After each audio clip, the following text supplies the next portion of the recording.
Thank you for inquiring about becoming a volunteer on the Severn Valley Railway. We hope that this short video will give you an insight into the variety of work that can be undertaken, and whether you can spend only a few hours, a year or a few days, you will be most welcome.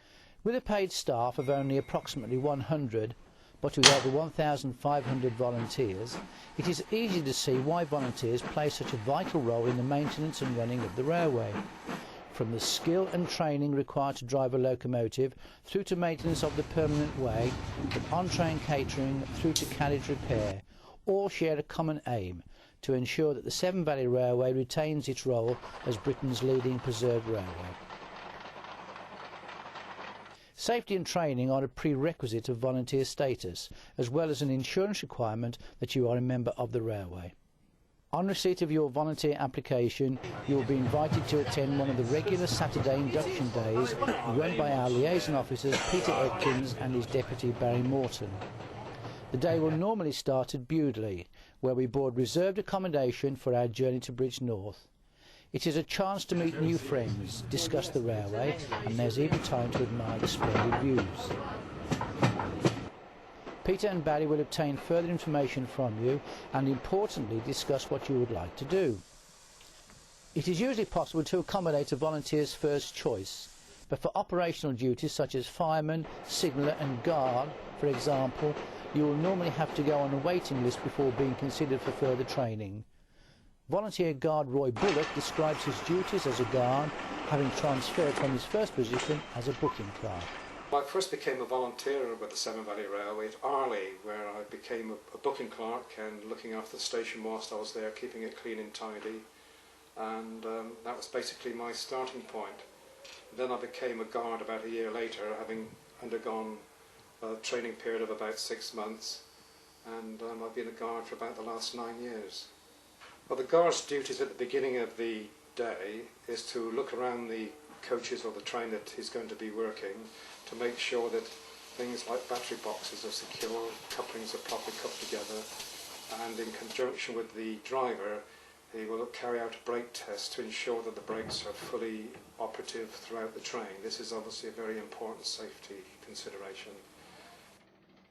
Your day will normally include a tour of Bridgnorth Motive Power Depot, one of the foremost facilities in the country for the restoration and maintenance of locomotives.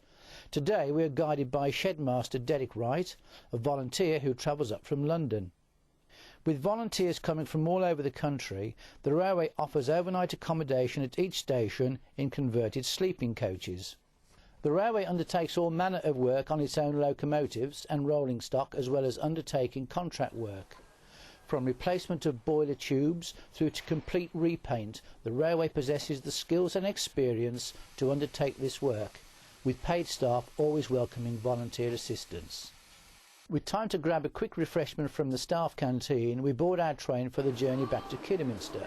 Before we leave Bridgnorth, we were able to learn a little about signalling from volunteer lady signalman Karen Hammond. Well, I work on the Severn Valley both as a guard and as what we call a lady signalman. The signalman is described as being in charge of the trains and how they run and the timing of trains. Between all the signalmen, we control what trains are in which section, where they cross and how they get to each end. Here at Bridgnorth, while trains do cross here in effect, because one will terminate and another one immediately depart, the main thing here is to terminate the trains, make sure if the engines need to go for coal and water, put them back on the other end of their train ready for the next departure. On arrival at Kidderminster station, more volunteers can be seen undertaking general maintenance. For those who want to volunteer but are uncertain where you might best be suited, help and guidance is readily available from Peter or Barry. On experience to date, we are sure you will find a rewarding position. Jamie and John, two of our volunteers, recount their own experiences. I've always loved the railway and I just want to work on it. I want to go to Motor Power Depot. You work your way up from a cleans to a fireman and then driver. Yeah, you make a few friends here. With only having one eye, I was unable to make it an occupation on the main system, so they accepted me on the Severn Valley in the ticket office, and that's been my fulfilment. Please. I've just earned my 15-year badge. And a word about operational and non-operational divisions of the railway. The operational departments comprise motive power depots consisting of locomotive cleaners, firemen and drivers, along with guards, ticket inspectors, signalling and telegraph and permanent way staff. The non-operational side of the railway covers the balance of jobs including station staff, retail, catering and restoration. Whatever you decide, you can be assured that you'll be joining an enthusiastic team of railway preservationists.